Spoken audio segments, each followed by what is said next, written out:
মাসি মাগো, আমারই বুঝি আর স্কুলে যাওয়া হবে না মাসি? কেন বাবা রহিম, তোমার কেন স্কুলে যাওয়া হবে না? মাসি মাগো, আমি গতকাল স্কুলে গিয়েছিলাম, মাস্টার সাহেব আমাকে বলেছে জরির জামার উড়িয়া বাজ গুড়া নিয়ে স্কুলে প্রবেশ করতে, নতুবা আমাকে স্কুলে ঢুকতে দেওয়া হবে না। ও তাই বুঝি তুমি সে নিয়ে চিন্তা করছো, তাই না বাবা রহিম? হ্যাঁ মা। হ্যাঁ, তোমাকে আর সে নিয়ে চিন্তা করতে হবে না। তোমার দিদি যদি শুনতে পায় তাহলে তোমাকে উড়িয়াবাজ ঘোড়া আর জরির জামা কিনে দেবে।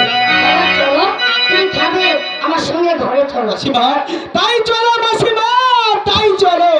কোথায় রইলেন প্রাণের আপা গো, ও আপা আসেন না যে নিয়া বল আমার আপা, আপা।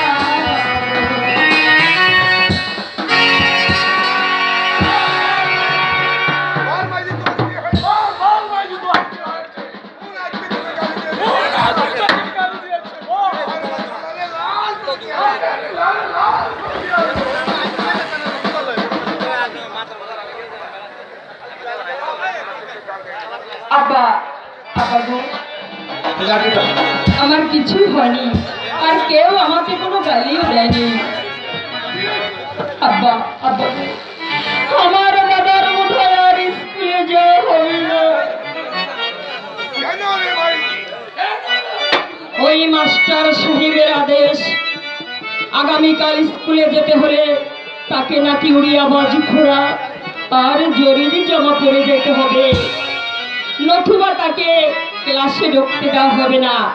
আমি এই বনের মধ্যে কোথায় পাবো উড়িয়াবাজ ঘোড়া আর কোথায় পাবো জরির জামা?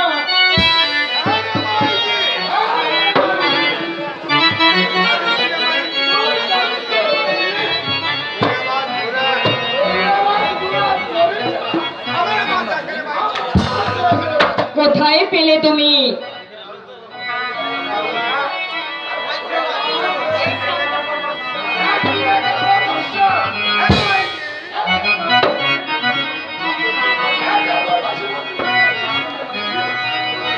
আব্বা, আব্বা গো, উনি যে আমার শ্বশুর।